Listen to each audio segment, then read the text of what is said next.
Hello everyone, it's me Sam, and for today's video we're gonna do a tutorial or strategy video for low-level user in Anime Adventure. For starter, we're gonna need Kairin and Operator. Kairin for multi-hit and Operator for burst unit.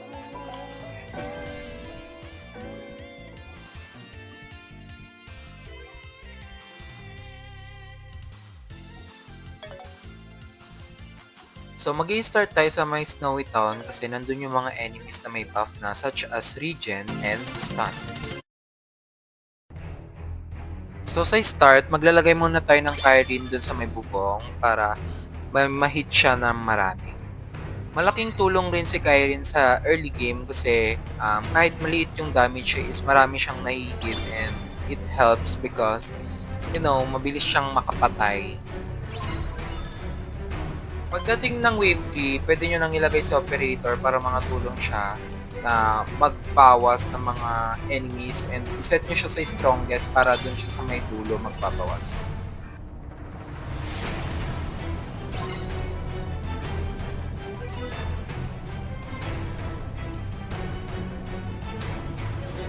After nyan, maghintay na lang kayo ng mga ilang waves pa and evolve lang muna bago kayo magdagdag ng isa pang Kairin and isa pang operator.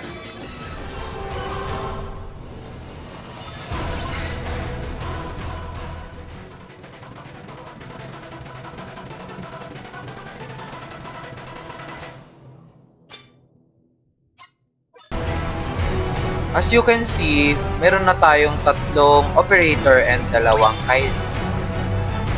So doon na matatapos yung Act 1 ng Snowy Town.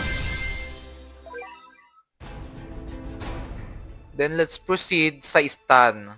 So pag mag-place kayo ng stun, much better na hindi masyadong dikit-dikit yung mga unit nyo para hindi agad may stun. But here sa Snowy Town, Act 3 ata to or Act 4 is lahat is nai-stun niya talaga kasi malayo yung range nung stun nung boss dito. So, much better kung isa-set nyo yung operator nyo doon sa may boss muna bago kayo mag-burst sa ibang enemies.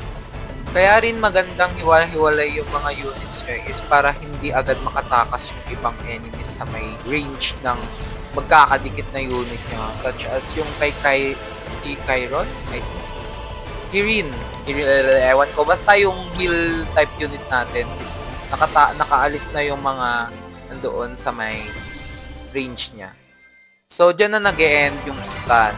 Let's proceed to Regen enemies, Act 4. So, sa Regen enemies, much better na gamitin nyo si Kairin kasi multiple hits po siya and mapapabagal niya yung pag-regen pag tuloy-tuloy yung hits ng unit nyo sa mga nagre-regen.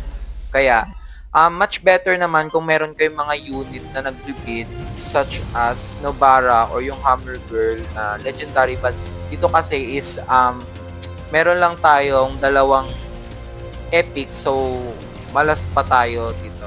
And much better kung nakakapag-ipon kayo ng gems nyo para sa mythic na unit. As you can see dito sa video, hindi kinakaya ni Kylie yung regen nung boss. So, maglalagay tayo ng tatlong operator na mag-burst doon sa life ng boss para hindi agad-agad talagang magre-regen ng malaki yung boss.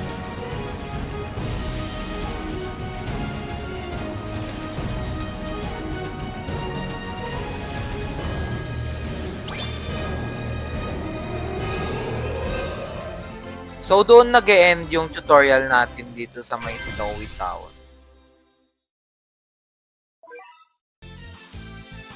Ngayon, pupunta naman tayo sa effective leveling. So, makikita nyo rito, mapisang pag-level talaga yung story mode and hindi naman natin siya may tatanggi kasi story mode nga siya. And ang makukuha nyong XP sa story mode is 50 XP. And may mga magagandang pagkuhanan din ng XP such as challenge and yung Infinite Castle. Kung hindi pa kayo level 10 after nyong ma-defeat yung Snowy Village, pwede kayong mag-hard mode para mas makakuha kayo ng maraming XP. XP. Kasi pag di pa kayo level 10, mahirap makakuha talaga ng mythic. And kailangan nyo rin mag-ipon ng gems. And kailangan nyo ng mythic para matapos tong Sunny Age.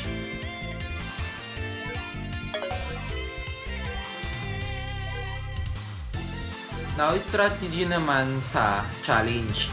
Pag mag-challenge kayo, syempre ang pwede nyo lang ma-challenge is yung mga natapos nyo ng story mode. And pag mag-challenge kayo, mas better kung may mga kasama kayo. Pero kung wala naman kayong kasama, advisable na meron kayong legendary na unit para matalo nyo yung challenge na gusto nyong i-challenge. And mga recommended na challenge is shield enemies, additional health, and regen.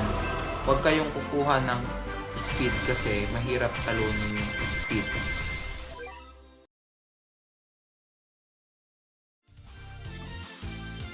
Kung sa quest nyo ay may dalawang challenge, pwede nyong ulitin yung pag-challenge kanina. Though wala na kayong makukuhang reward, pero ma-re-register pa rin yun as na challenge nyo, na finish nyo yung challenge. So, advisable na ulitin nyo na lang yung challenge kaysa maghintay pa kayo kasi may chance na mas mahirap na naman yung challenge na mapili nyo.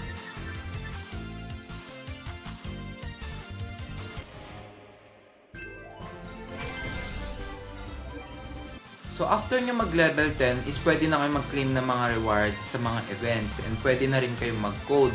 Advisable na mag-code kayo hanggat may code pa kasi makakatulong yun para sa pagkuha nyo ng mga units. Daw naman, sa pagkuha naman ng units and level 10 ka na is much better kung mamimili kayo ng mas magandang banner kaysa dun sa mga mahihirap i-evolve na banner. So, yun lang. Thank you!